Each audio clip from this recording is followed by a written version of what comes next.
between streams, chat, as you can see, I have done a little bit more in the way of base renovation.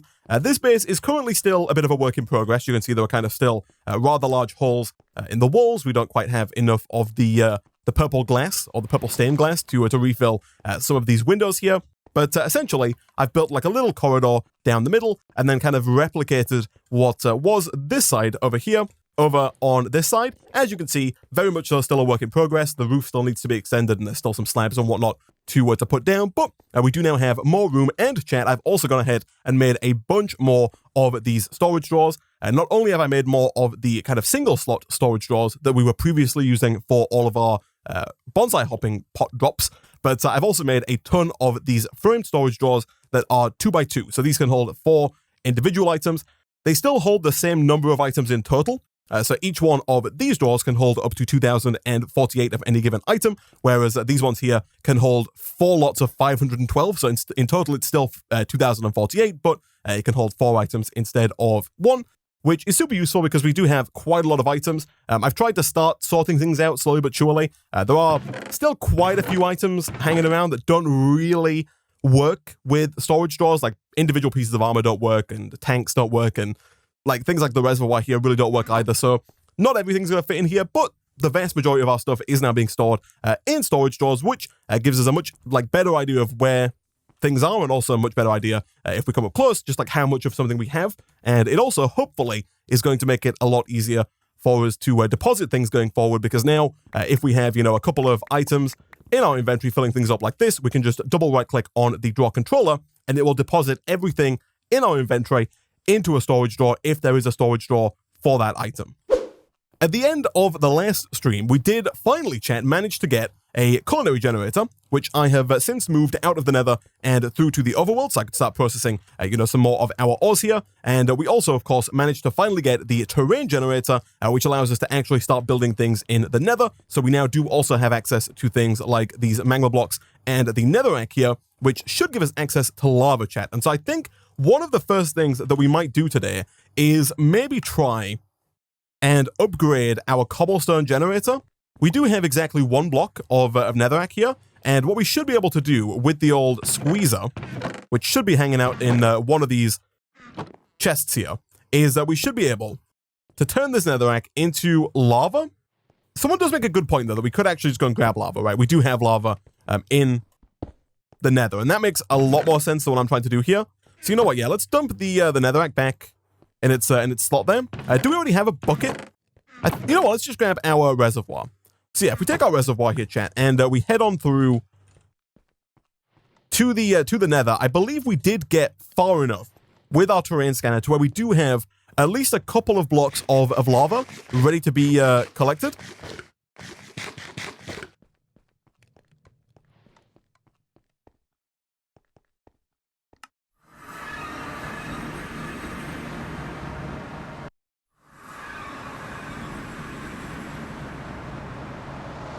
Yeah, we do have some lava down there. Now, one thing that I did learn between streams, chat, is that if you use the Rod of the Skies, you don't take fall damage. So if we, for example, and that could be proven very wrong here, but I'm fairly certain that if we do this and then land, we shouldn't take any...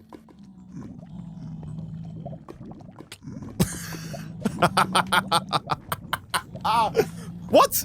I could have sworn in the... Oh, I'm fairly certain that in the, oh, jeez. Hold on, I'm going to try that again. I'm fairly certain that when I did this... Yeah, there we go. Okay, so I think the trick is to kind of fall, and then right before you hit the ground, use the Rod of the Skies, because here you take no fall damage, right? I think it's because we started higher up and we fell more than the maximum height of the Rod of the Skies. So I think if you don't want to take fall damage, you jump, and then right before you hit the ground, you use the Rod of the Skies to go back up, and then if you come back down and land, again, you might take a tiny little bit, the difference between the maximum height of the Rod of the Skies and the distance you jumped, but I think for the most part that should work. Either way, right here, chat, if we switch our reservoir to fill mode, we should be able to go ahead and grab, is it 16 buckets? 10 buckets of lava. Nice.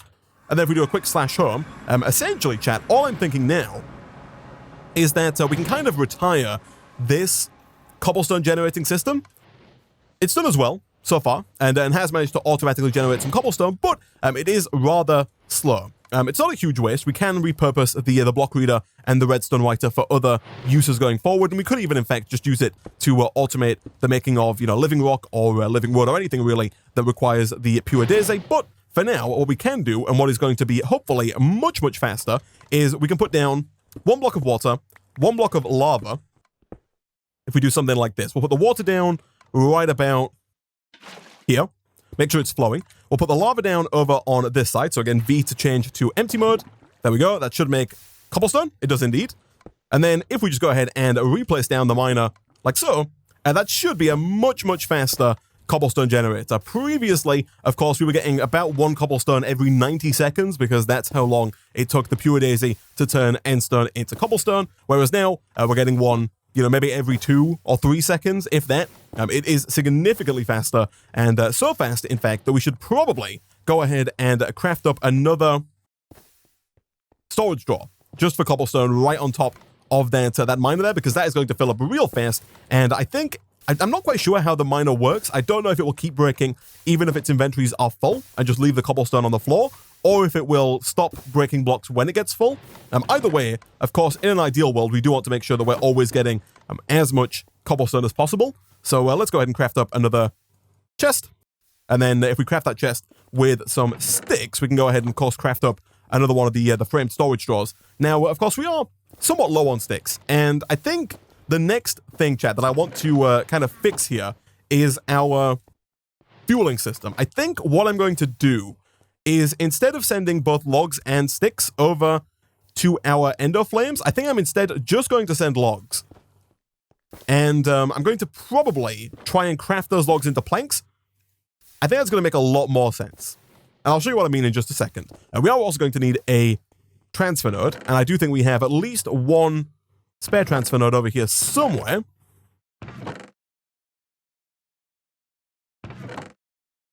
We do not. We have fluid transfer nodes, but we're actually using all of our regular transfer nodes, which I guess is fine. Yeah, that's okay. Let's make a new transfer node, chat. It's actually very easy to do. We need 2 redstone, 2 regular stone, and that's about it. And a chest. You don't take fall damage if the Rod of the Skies is on cooldown. Ah, really? Is that the idea there? So the fall has to be shorter than the time it takes for it to cool down? Interesting. So yeah, if we put down a transfer node and then we put down a storage drawer and make sure there's a pipe in between, like so, that should go ahead and just, of course, fill up that storage drawer there until it has 2,048 cobblestone, which again really shouldn't take too long at this current rate. And that's also probably going to make our ability to get more sand and our ability to get more clay much, much easier going forward. But before we work on more of that, like I said, I think what I am going to do here, chat, is I'm going to disconnect the sticks. So right now, all of our sticks and all of our logs are going to the ender flames. I'm going to tweak this just a bit so that now it's only the logs that are going there. And to make this just a little bit more efficient, I think what I'm also going to do is grab a crafter from extra utilities. That's not right. So if we go ahead and type in crafter, there are a few different ones. The one that we're going to go with is this guy right here, the analog crafter, which is 1 crafting table, 1 lever, and 1 trapped chest. It is a very simple craft. However, it does require a little bit of wood that right now we're kind of a little light on. I am kind of hoping, and I have also, by the way, expanded out the hopping bonsai setup back here. We now have a total of 4 double chests for a grand total of 8 hopping bonsai pots that are all feeding down into the system. I'm very much so hoping that sometime soon we'll get to the point where we're generating more wood than is used by our ender flame, so we actually have wood in the system as and when we need it. For now, though, do we have what it takes to make one of these? I think we basically do. You do need an endstone for a crafting table. That's fine. And then a lever is obviously just a stick and some cobblestone. There we go. All right. And this guy is pretty neat because it doesn't require power, and it does allow you to auto craft. So if we, for example, get rid of this pipe and put down a crafter here instead. And you know what? In the interest of this not looking super janky, I'm actually going to put the crafter in the floor, like right there if I can. Like that. And so in here, chat, all we're going to do is we're going to say that wormwood logs equal planks. And you'll see it's doing the autocraft there for us. All we have to do is we have to put this in and then click the sticky button. When you tick the sticky box, or the sticky button, it's going to make sure that it doesn't use the last item in the craft. We also want to make sure that on the right here, all of these slots are set to disabled. If you leave those on, when the logs come through the system, they're going to start filling up all of the slots. What we want to happen is we want only this first slot to ever have wood in it, because that is the crafting recipe required to make wormwood planks. From there, all we should have to do is get another transfer node, do something like that. And so now what should happen is all of our wormwood logs should come through, go to the analog crafter, get crafted up into wormwood planks, and then be pulled out and distributed between these two chests here, thus basically making our system 4 times as efficient, because I'm fairly certain that the burn time of a wormwood log is, 1.5 items, and the burn time of a wormwood plank is also 1.5 items. So we're essentially quadrupling the amount of, fuel we have for our endo flames just by adding that. And I think that's going to more than make up for the fact that these are no longer receiving sticks, and should, again, hopefully mean that going forward we actually get an excess of wormwood logs, and so we should hopefully have some available in our little chest here as and when we need them. Now, the next thing that I want to do, chat, is I want to kind of reduce a little bit of the jankiness going on over here. But right now we have but one culinary generator that's doing most of the heavy lifting in terms of producing redstone flux for us. And what I would like to do is I'd like to move the machines maybe like over onto this wall, and I'd like to use some power conduits to transfer power from the culinary generator to all of our other machines. Up until now, we've kind of just been moving machines around as and when we need them to, putting them on the generator, using them, taking them off the generator, putting another machine there. It's a little tedious and super janky. And so what I would prefer to do is I'd prefer to have, a generator right here with, some kind of energy conduit running under the floor that we can then add our machines to as time goes on. And I believe that currently, probably the best option for us in terms of transferring energy, we could use the energy transfer node from extra utilities. I actually never use these. I think you can put a energy transfer node on the culinary generator and then just use pipes to transfer to the other machines. But I think what we're going to go with instead is probably the energy conduit here from Ender.io. This can transfer a maximum of 640 redstone flux per tick, and is fairly easy to make. We need 3 conductive iron, which is an alloy of redstone and iron. We'll go ahead and we'll get that going right away here, because as we all know, the alloy smelter here is rather slow. But other than that, it also requires 6 conduit binder, which is made by smelting conduit binder composite, which is made with sand, gravel, and clay. And I think outside of the gravel, we should pretty much have all of that. We've definitely got the 2 clay. We might not have, is it 4 sand? 2 sand. We might not have the 2 sand, but we can get it very easily, and now that we have so much cobblestone. And I do want to check to see if there's a better way for us to make gravel other than the squeezer, because the squeezer, whilst effective, is very, very, very, very slow. And so I would very much so appreciate it if there was like another way we could do it. It might not be a... Oh, we can use the sag mill. So we can run cobblestone through the sag mill. It's not a 100% chance. And of course, it does use our redstone flux, but I think it's definitely a much more automated and much less tedious way of getting gravel, at least for the time being. Fairly soon, I am hopeful that we'll end up getting the mechanical squeezer, which I believe is also automatic, so we can then use that to turn cobblestone into guaranteed gravel with a 50% chance of getting extra flint, which I think is going to be much, much better. But for now, though, let's go put some apples into our generator, shall we? I was thinking between episodes about the Ender generator here, because I mentioned this in a previous stream. The Ender generator is also another generator that we could look at getting, because Ender pearls are quite abundant in the end here. We do have quite a lot of them. However, up until now, we don't have a way of generating unlimited ender pearls, right? We've basically just got to either kill endermen or harvest our ender lily seeds. However, due to the fact that we do now have a few spare mechanical users from our cobblestone generator, what we can do, chat, is I think we can automate the harvesting of these ender lilies using these mechanical users. If we put one down, let's say, well, I want to put it down facing the ender lily, but if we put it down like this and we set it to use item on block, I think, or maybe activate item with block, There we go. Activate block with item. That will, when the ender lily is fully grown, that will right-click and that will basically harvest that ender pearl. And so I think all we would need to do at that point, chat, is have some kind of system in place. And you know what? Let me quickly do like this. Some kind of system in place to actually collect those ender pearls.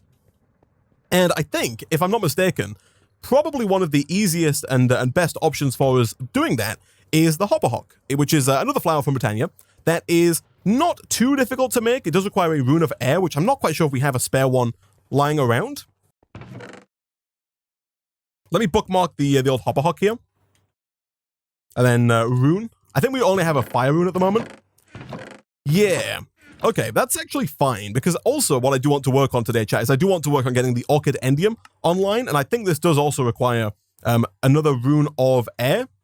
It does. So we are going to need 2 of them. Thankfully, for those who don't know, runes are not actually used in the making of other runes. So this recipe here will use the melon, slime, sand, and sand, but you'll get these 2 runes back when making the rune. However, when making flowers, you don't get the rune back. But it does mean that we are going to have to make some runes of air today either way. And so let's go ahead and make 1. And we'll use that for the hopper hawk. Before we do get too carried away, chat, with other work, there is also one more quest stopping us from progressing on here, which is the quest Operation Regeneration, which wants us to make the terrain scanner and the biome scanner. And between streams, I have gone ahead and made pretty much everything that we need for the biome scanner. We have the CCB here. We've got some copper wire. We need the basic biome scanner, as well as an empty map and a biome maker. Let me do that real quick, and then we'll jump back over to the ender pearl automation, as well as the power conduits. We've got a lot of stuff being juggled right now, but I think we can get it all done. So what am I missing for the biome scanner? I'm missing my 4 end steel, which we did make in the last stream. There we go. That's that bit done.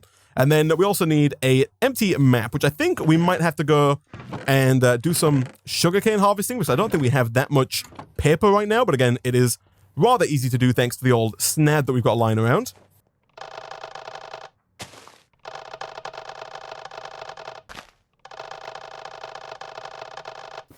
All right, so that's some more paper. And then that should get us, with a compass, should get us a blank map. So we need, what, 4 iron and a redstone? 1, 2, 3, and 4. 1, 2, 3, and 4. Plus the redstone gets you the compass. Compass plus the paper gets you the map. And that is basically that part done. The final part we need is the biome marker for hell. So we need 4 iron, 4 magenta dye, or pigment, and then a sapling. So 1, 2, 3, 4. Let's go ahead and put those in. That should be the biome marker. Now, we do have to actually set this to hell, I believe, in order for it to work, which I'm fairly certain, for our purposes, means we have to go back to the Nether. And basically just right-click, I believe, once we're there. So if I right-click, that is now set to hell. Fantastic. We can do a quick /home. And at that point, chat, I'm pretty sure that we have everything. So biome scanner, empty map, and biome marker, as well as, of course, that bucket of liquid solder, which should be hanging around in one of these chests here. It is indeed. And finally, chat, it took us a while, but I believe that that should be all of the quests in the first quest line here, or the first advancement line, done, or at least all of the main quests. There are still 2 side quests, that being the Orchid, aka the Stonks quest, and the Sweet Dreams quest to make a bed there. Both of which we will do, I think, just to for completionists' sake, just for the sake of completing the pack. But I believe that as soon as we have completed this machine process here, we should have a new advancement, a new page of advancements unlocked for us. While we wait for it, though, let's grab this gravel here and let's go ahead and see if we can't quickly craft up some conduit binder. I should definitely go ahead and bookmark these energy conduits, but the conduit binder is just missing a little bit of sand, which I think I might have made. Although maybe not, because it looks like we don't have a draw for sand just yet. I should also definitely, chat, cover up that lava pit there, just so I don't accidentally fall into it whilst I'm, roaming around.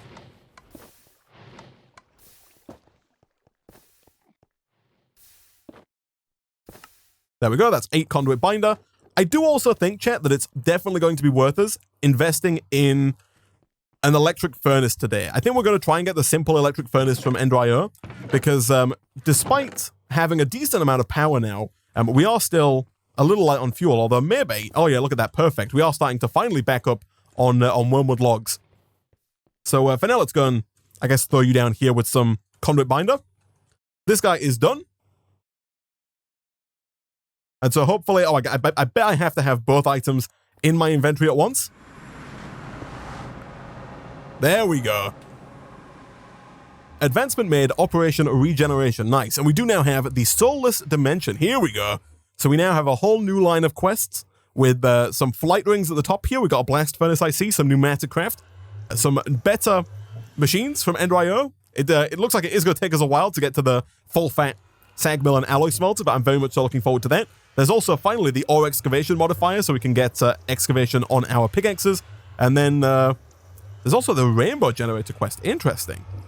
And also presumably a quest that takes us through to the overworld. So quite a lot to be getting on with. For now, I'm going to put the terrain scanner back down. And I'll also leave the biome scanner here as well, even though I don't really think that it is too necessary for us. Either way, back over here, we do now have conduit binder. And so what we should be able to do, chat, is something like this. That gets us the energy it conduits. And then finally, we can stop cramming all of our machines around the one culinary generator. And instead, we can simply begin putting them all down in a line next to the culinary generator, which I think is just a lot nicer and does allow us, of course, to use more machines going forward as well. Nice. So now that that is taken care of, chat, let me circle back around to this hopper hock that I started making a few minutes ago. So we have the carpet, we have the feather. What else am I missing for the Rune of Air? We need a string, a mana powder, and a mana steel. That seems very doable. A string, we have mana powder we can get from sugar, and then the mana steel, of course, is iron. So that all seems very doable. Let's, of course, grab a living rock to allow us to actually make the rune itself. Do we actually have our altar out here? We do not. I think the altar is in one of our chests. We put it away a little while back. I'm also hoping that we have a spare mana spreader, although I think we probably need to make a new one. Yeah, I think previously we had two, but now they're both being used to actually make mana. So one more mana spreader later, and that should allow us to put basically everything onto here. So let's get some mana powder, mana steel, put both of those on here with the old sugar, as well as the feather and the white carpet. Perfect. And then that hopefully won't take too long, because I assume we have more than enough mana to actually make that rune there. And at that point, we basically have the hopper hock ready to go, I think. We do need a redstone root, which is 1 grass and 1 redstone, both of which I'm fairly certain we have. And I'm also fairly certain that we have grey and light grey petals available in our storage drawers. So living rock, right click. There is our runes of air, both of which we'll hopefully get around to using in today's stream. So we need a grey and light grey. We already have the 2 light greys required, so we'll grab 2 of those. Let's grab 1 redstone and 1 grass. I do think we have 1 grass line in here. We do indeed. We've got 10. Beautiful. You can just shear regular grass to get this, by the way. So there we go. That's the redstone root. And at that point, I think we basically have everything. Yeah, we've got the 2 light grey. We can go ahead and multiply this 1 regular grey that we've got with our bone meal and our shears. And at that point, we should be good for the hopper hock. Now, I would prefer, chat, if we could upgrade that to a floating hopper hock, which I think we definitely can. So all of the flowers in Botania, by default, they come in like this variant here, you know, where you just put them down on grass. However, you can make floating variants of each flower. And I'll show you how in just a second. Let's go ahead and first of all, grab some seeds and go and make the actual hopper hock over in our petal apothecary.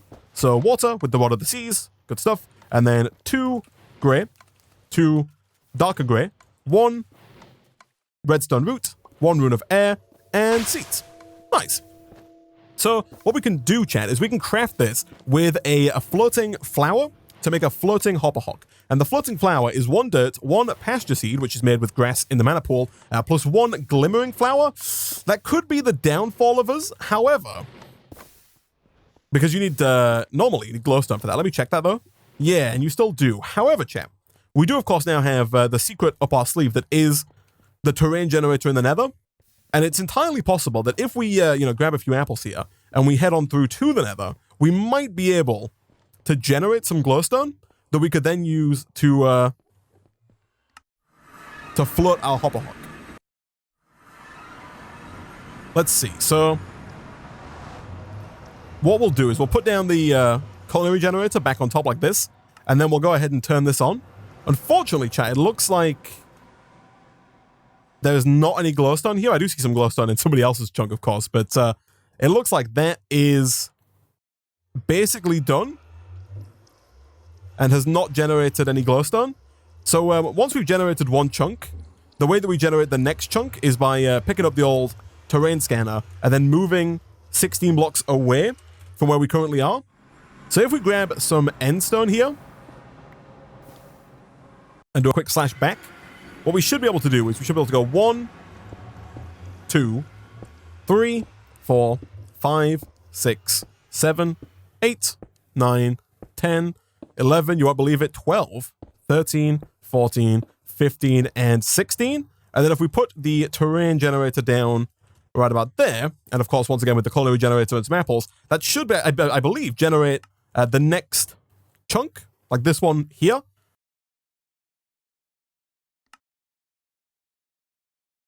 Yeah. And hopefully, this one has some glowstone in it. Could I get a little piece of, a little taste of glowstone? I do see some nether quartz, which is also good. However, I do also notice a distinct lack of glowstone, chat, which is a little unfortunate.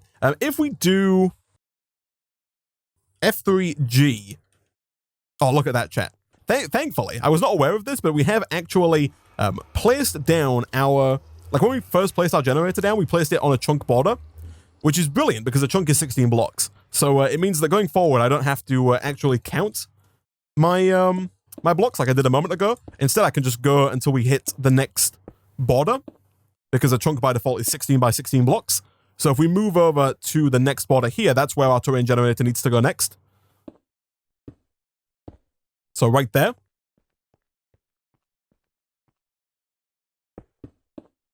And you can press F3G again, by the way, to get rid of that overlay when you're done.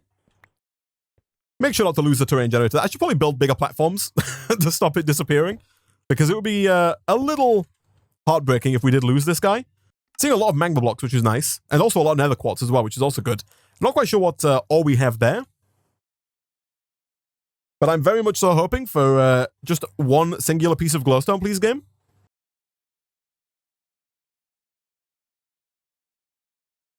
Oh, that's exactly not what I wanted to see. What in the world? Okay, so I guess that's unfortunate, chat. Okay, so that built like right over us. Does that destroy? I mean, we did get glowstone, which is good. It didn't destroy our blocks, which is very nice. Okay, so good news and bad news. The good news is that we have nether silver ore, which we as of yet don't have. We actually don't have any silver, so having that is nice, I guess. We also have what looks like Certus quartz ore, if I were to guess, which is also nice because that's going to allow us to get into applied energistics sooner rather than later. And then we also still have our generator, which is really all I care about at the moment. I would have been very annoyed had the terrain scanner destroyed itself by building more nether around it. For now, though, we do have the glowstone, as well as quite a few walls that we could, and quite a few mobs as well that we could go and, utilize should we choose to. But now that we have some glowstone, chat, what we can do is we can craft 2 glowstone with any flower. And now we've got 4 of these. So I'll grab a mystical cyan, a mystical light blue flower, craft that with 2 glowstone. That gets us a glimmering light blue flower. And then I'm fairly certain we might already have a pasture seed. We do indeed. These are made by, we have a vivid pasture seed. I don't know if that one, does that work? Maybe not. But the regular pasture seed is easy enough to make. It's just grass in the mana pool. And grass, of course, we do have, I was going to say in abundance, but we do have a little bit of grass ready to go. So if we're going to drop this in, that's a pasture seed. And then at that point, chat, we're pretty much good to go. It's 1 dirt, 1 pasture seed, and 1 glimmering flower is all we need. I'm fairly certain our dirt is over here. It is indeed. So 1 dirt, 1 seed, and 1 glimmering flower gets us a floating light blue flower, and then if you craft that up with basically any flower in the pack, so we could do it with the Orchid, for example, we could do it with like the Pure Daisy, you can do it with the Clayconia, all of those will work, but we're going to do it with the floating Hopperhock like so, and then at that point, chat, all we need to do is get another chest, like so, get 6 sticks, 1, 2, 3, 4, 5, and 6, craft up another frame, turn that into a regular old storage drawer, and then out over by our Ender Lilies, all we need to do then is put down the Hopperhock, and then next to it put down, you can use any storage device, we're going to use the frame drawer here, and then what should happen going forward is that as Ender Pearls are harvested by the mechanical users, they'll be dropped on the floor, the Hopperhock should pick those up, and deposit them into the adjacent storage drawer. Nice. It also means that if we just do this, the same thing should happen, and they'll get sucked up. Nice. Of course, this is going to be real slow because we only have 2 mechanical users. The mechanical users are not that expensive, so we could make a lot of these and get like a large Ender Pearl farm going quite easily, and then use those Ender Pearls, you know, to produce power with the Ender Generator, which might not be a bad idea at all. But for now, these 2 Ender Lilies here are very slowly but surely going to grow, get harvested, and be deposited. So over time, we're going to slowly but surely generate a backlog of even more Ender Pearls, of course, until that storage drawer there fills up with 2,048. But yeah, that's nice and automated, chat, which is always good. So yeah, I want to make the Orchid Indium now, chat, which looks, I think, a little scarier than it is. Do we still have, by any chance, a Dragon's Breath in one of these chests here? It's not a huge issue if we don't. We can always head back through to the dragon and get another one. Yeah, unfortunately, it does look like we don't have a spare one. That's fine. We can grab a new one just by heading back to the dragon. Other than that, we need a couple of petals. 2 purple, 1 yellow, 1 pink. We need a pixie dust, which is a mana pearl through the old Alpine portal. Now, right now, I think our Alpine portal is offline. Yeah. However, I believe we can rectify that by just dropping a little bit of mana into each mana pool here. Again, it doesn't require a whole lot of mana to get going, and I don't actually think it uses any mana to stay open. There we go, perfect. So if we throw a Ender Pearl into the mana pool, and then throw that mana pearl through the old portal, we get pixie dust. Nice. Other than that, we also need a Rune of Greed and a Rune of Pride. So the Rune of Greed is a water rune and a spring rune with 2 mana diamonds. The Rune of Pride is again 2 mana diamonds, but this time with a Rune of Summer and a Rune of Fire. The Rune of Fire we have, the Rune of Summer is a Rune of Air, a Rune of Earth, a Watermelon, a Slime, and then 2 Sand. So, Watermelon. Watermelon we can acquire, I believe, via Watermelon Seeds. And the Watermelon Seeds we can get by dropping Beetroot Seeds into a mana pool with the Alchemy Catalyst. Beetroot Seeds, again, from carrots in the Alchemy Catalysts, carrots from potatoes in the Alchemy Catalyst, and potatoes from wheat. So basically, if we grab 1 wheat and run it through the Alchemy Catalyst mana pool, maybe like 5 times, we should get to Watermelon Seeds, at which point we can, of course, grow that watermelon and hopefully actually get some melon. So 1 wheat into potato, into carrot, into beetroot, into melon. Nice. And then, I guess for now, chat, we can probably plant this like right here. It's a little janky, but it should work out just fine. Let me go and grab my my mattock, which I think should be in here. It is indeed. So we'll plonk that down right about there. Stick that guy down. And then if we grab the watering can, I think we should be able to accelerate the growth of this guy fairly easily, assuming, of course, that the watering can does work on the watermelon seeds, which I'm really hoping that it does.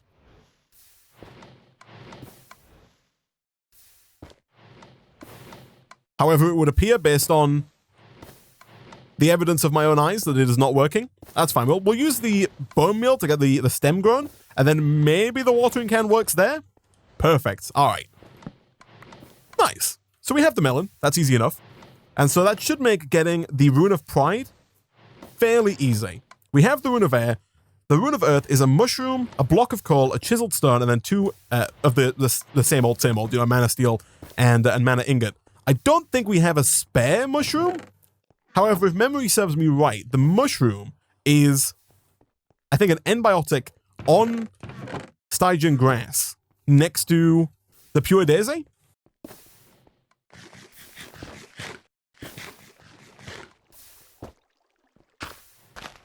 Like that. Yeah, I believe that's correct.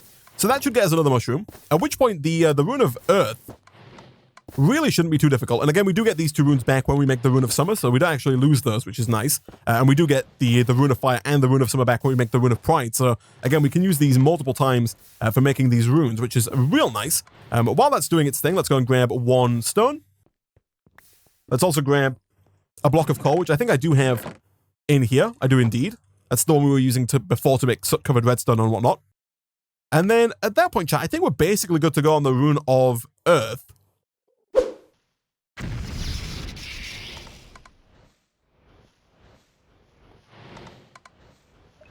Yeah, we've got plenty of mana here. I think we should have more than enough to get all these going. And yeah, you can see here that thanks to that new crafter there, we are now slowly but surely backing up on fuel here, which is what I want to see.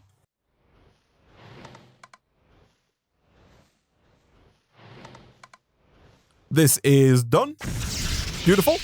And then do we have what it takes to make the next tier here? So it was the Rune of Earth, the Rune of Air, along with 2 sand, 1 slime, and 1 melon. So the melon, easy enough.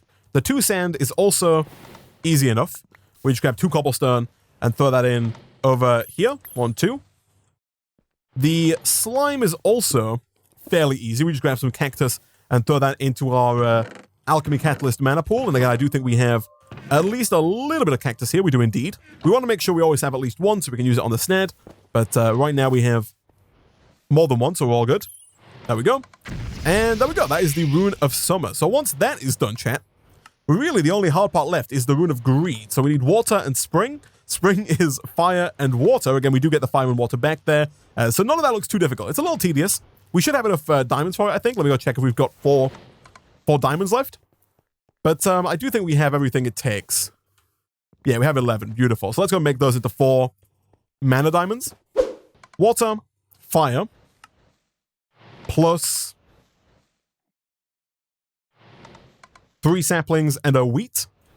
So wheat and 1, 2, 3. That's going to get us the Rune of Spring. Next up, I guess we'll do the Rune of Pride. So fire, summer, diamond, diamond. We should also actually get our mana diamonds. I'll do them over here. There we go. That gets us the Rune of Spring. And then, what was it? It was fire, summer, diamond, diamond. Yep, that one's going to get us Pride. There we go. All right, that's the second to last rune. Our inventory's getting a bit full here, but that's fine. The last one was spring plus water. Yeah, so spring, water, diamond, diamond. And that should basically be it. While we wait for that to do its thing, let's head over to our apothecary, put in some water, throw in the pixie dust, the Rune of Pride, which will get used here, unfortunately. That's how that bit works, but that's kind of what we signed up for, I guess. What else do we need? We got the pixie dust, we got the Rune of Pride, the Rune of Greed is on its way. We need 1 redstone root, 2 purple, 1 yellow, 1 pink. Okay. 2 purple, 1 yellow, 1 pink. 2 purple, 1 yellow.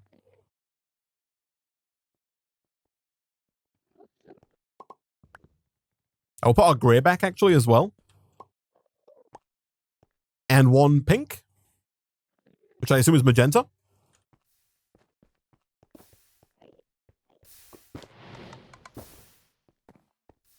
So 1 yellow, 1 pink, 2 purple. Let me check that. Yeah, that's correct.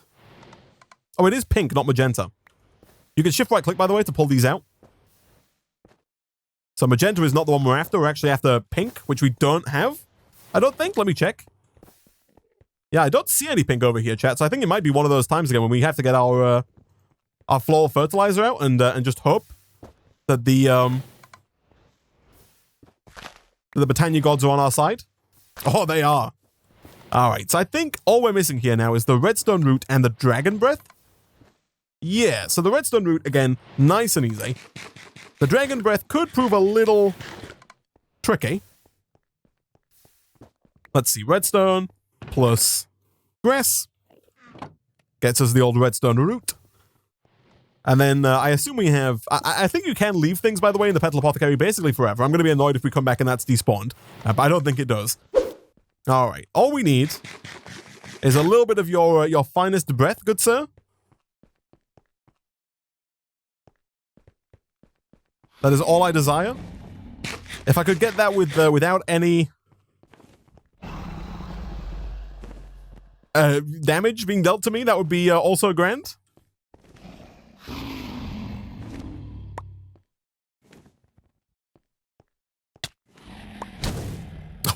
Every time, chat, every time. Is there a trick? Is there like an easy way to get the breath there? There must be like something I'm missing. Don't look at the ground, look at the air. But the air is how you get the... Oh my goodness, it worked. All right. Let's get out of there, chat. So one dragon's breath later, and we should be basically done. Yes, we are indeed. Boom. The Orchid indium is acquired. Nice. The thing is that normally you can get the end air anywhere. Normally you just right click in the air to get the also I should put my Clayconia back down. But normally to get that air in the bottle, you just right click anywhere in the end. So I would have thought you didn't right click in the air, but it turns out I was wrong. Chat was right. We do now have the Orchid indium. However, the way the Orchid indium works is that it turns endstone into ores. So if we put it down basically anywhere here, it's just going to start turning the endstone in the ground into ores. So I think in the interest of being able to easily access the ores that it generates, we want to put this in the air above one of these mana pools. And for that, chat, we do, of course, have to make a floating Orchid indium, which does require one more piece of glowstone. I believe we have one in our system, and we need two if we're going to make that happen. So let me dump all these runes.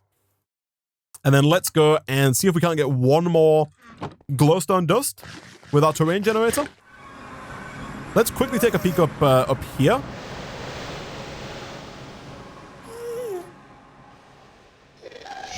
Alas, no glowstone, which is unfortunate. Hello, my friend. I do see a piece of sulfur, as well as, of course, a ghast. Now, we do have to be careful. And by be careful, I mean claim these chunks. If you don't claim the chunks, then the ghast will destroy your terrain generator. However, if you do claim the chunks, I'm fairly certain the ghast cannot break blocks.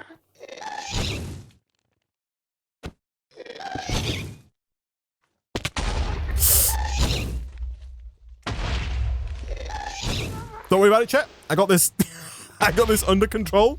It's all going according to plan. The fortress is very interesting, and we also got some glowstone as well. Nice, because the fortress should mean that we can get you know, with the skeletons and blazes and all kinds of stuff here, which is very, very nice.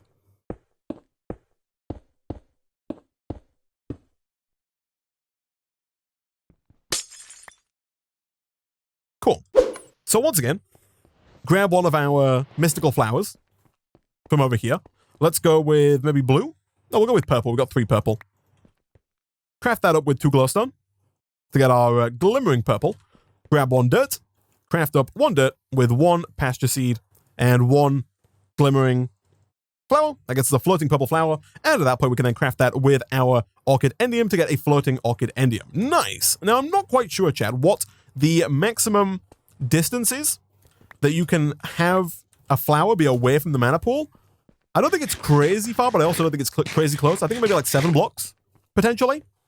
So let's try doing like 1, 2, 3, 4, 5, 6, and then maybe putting it like here. Could be a little awkward to work with, but we'll give it a try. So has that linked to a nearby mana pool? It has. Presumably the one directly beneath it. Kind of hard to see when I'm below it. Oh, it's doing its work, chat. Yeah, it's linked to that one there, but you can hear it. And what you can hear there, chat, is you can hear it turning some of the endstone here into ore, which is real nice. It's not super fast, but it is slowly but surely generating ores for us. So the idea here, much like we did before, And I might even go and grab one of those old mechanical users that is currently working on our ender pearls. How many do we have here? Maybe like 3 or 4? Or do we had 12? I'm going to grab one of these. We can make more in the future, I guess. But we're going to grab one of those. We're going to make another miner. And we're going to use basically the same setup that we had previously for our cobblestone. Where... And we might even use... I might even repurpose, chat, the old integrated dynamic system here. Because I think what we want is we want the ore to be broken when it's no longer endstone, right? So previously we had it set up to where when it became cobblestone, we broke it. This time I think we want to change the variable here to when, basically right now this is set to if the block equals cobblestone, emit a redstone signal. We want to change it to if the block doesn't contain endstone, emit a redstone signal. I'm going to clear, chat, each of these variable cards, which you can do by just running them through your crafting grid. I'm going to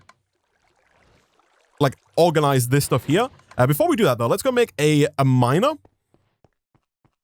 So the miner, if I'm not mistaken, was like an iron pick with a resonating redstone crystal and a dropper. Let me check that, though.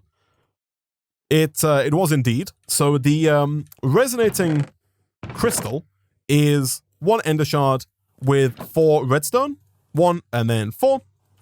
An iron pick, as you may be able to guess, chat, is 3 iron and 2 sticks. I hope you've all got that one memorized. There we go.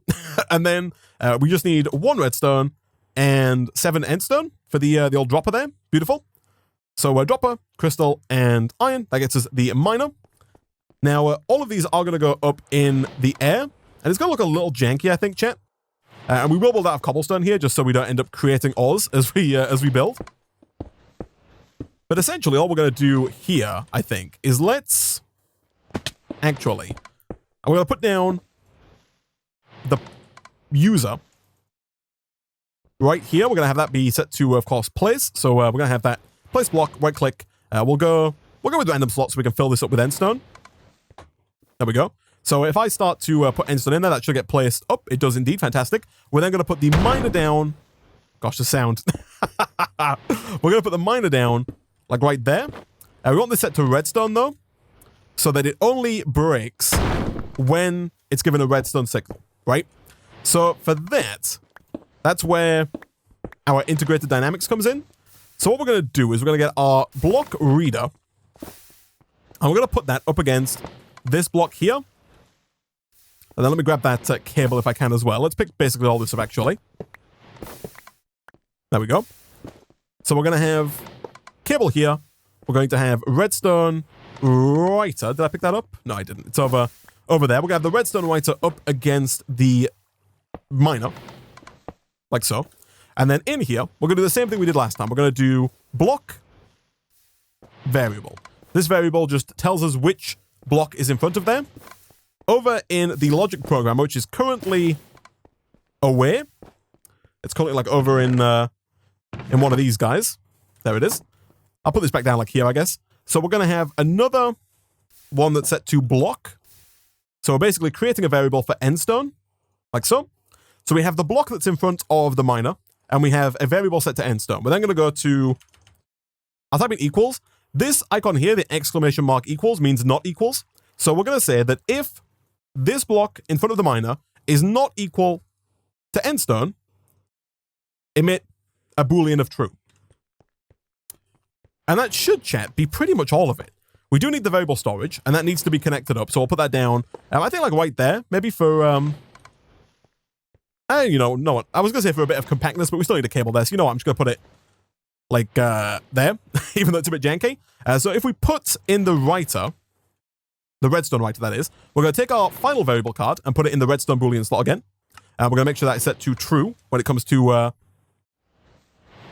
strong power, which means it's going to emit basically like a redstone torch worth of redstone power. And then in here, we're going to put both of our variable cards in. And that should, chat, work. So it doesn't break it if it's endstone. As soon as it no longer equals endstone, it breaks it. Nice. All right. I'm a big fan of integrated dynamics. I quite like that mod.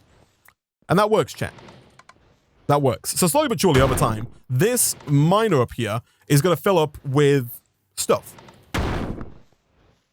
It is quite loud.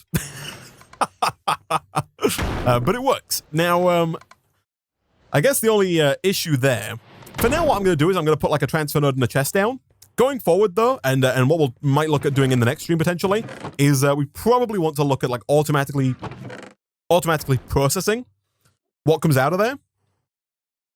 You know, automatically putting all the redstone and the lapis and diamonds and whatnot over in this system over here, and taking everything that's not that, you know, everything that's an ore, and running that into, yeah, I was going to say maybe we have to worry about that.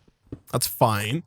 Let's go get that wrench real quick. But yeah, everything that's not like lapis or diamonds, anything that's an ore, we want to run through our sag mill and our alloy smelter. But that should be very doable. Where is my wrench? There it is. I will also make a sound muffler, chat. Never fear. I hear people complaining already about the horrendous sound. So we're going to do this. We're going to disconnect here and here. And for now, we'll just do like this. Again, it's very temporary. We'll probably move that, you know, sooner rather than later. But I think, we also want to make sure that's actually a transfer node, chat. There we go. And again, disconnect here and here. And there is also, of course, the slight issue that it's not super automated due to the fact that we have to keep filling it up with endstone. And so we also might want to look, chat, in a future stream into automating the production of endstone. It looks like it is very doable. Let me grab some endstone here and just throw it in the placer. But if we look at the recipe here, I think this recipe might allow us to automate endstone. It's an ender pearl, an extraterrestrial matter, and some sandstone. So sandstone, we can automate sand now that we have gravel, if we have enough mana. We can then, of course, use an analog crafter to craft that sand into sandstone. Ender pearls we're getting automatically from our ender lilies, so we could get more of those, and we could upscale that to get more ender pearls. And then extraterrestrial matter we can use, we can get even by running our Enderman data model through the simulation chamber over and over and over again. To do that, we would have to automate polymer clay, but again, if we're getting automatic gold, lapis, and iron from our Orchid, and we can make clay using the sand that we're getting from our cobblestone, we should be able to automate that and therefore automate continuous endstone. And I think overall, chat, that would produce a net benefit or a net positive amount of endstone for us. You may or may not have noticed that we are already out of mana for the Orchid, and that's going to be the limiting factor now, is how much mana we can produce for it. We could, of course, if we wanted to, switch it up so that it uses the mana pool over here, at which point it would get back to work. But if we want to run this at a reasonable speed going forward, we would probably have to look at getting a different source of mana. Some people have recommended the Gorilla flower, which uses food. We could pump our apples onto there. We could obviously make more ender flames if we wanted to. We are now making enough fuel to where we could run more ender flames as well. But yeah, we do now have a way at least of getting some automated resources, which is super nice. It means that hopefully I won't have to do quite as much mining between streams or even on streams, especially for getting things like redstone and coal, which we seem to be always kind of running out of. But yeah, I think, chat, that's basically where I'm going to wrap up today's stream. We got a lot of stuff done. We didn't do too much in the way of quests here. Actually, you know what? Before we wrap up, I will try and make a bed, just so that we can hopefully complete this this final quest here. So 12 string gets us 3 wool, and then 3 wool, of course, with 3 planks. I'm assuming we can use wormwood planks here. Gets us a bed. Nice. And that, chat, is basically all of the quests in the first advancement tier here done. People have asked me to sleep in this bed. I believe nothing happens. Like, my spawn point has been set. I don't know if it does say daytime in the top right there, so I guess it's not nighttime. But I'm fairly certain it has been confirmed by the pack creator that you can sleep in the end in this pack. Like, it has been disabled. The bed doesn't behave in its usual fashion when in the end, which is nice. But yeah, I think, chat, that is where I'm going to go ahead and wrap up today's stream there. I'll be live again tomorrow. We'll look at maybe getting some more mana potentially, but I think really what we're going to be doing is looking at starting the next questline here. We'll see if we can't get into some pneumatic craft, maybe get into a little bit of applied logistics, maybe get some more ENDER machines, all this kind of stuff. Seems very doable. Maybe get a blast furnace. I don't know if we're quite going to get up to, you know, ENDER machines and alloy and ENDER machines and applied logistics in the next stream, but we probably get a blast furnace, maybe look at some early pneumatic craft, maybe look at getting a chicken wing ring, potentially. For now, though, thank you for watching, and I'll see you guys next time.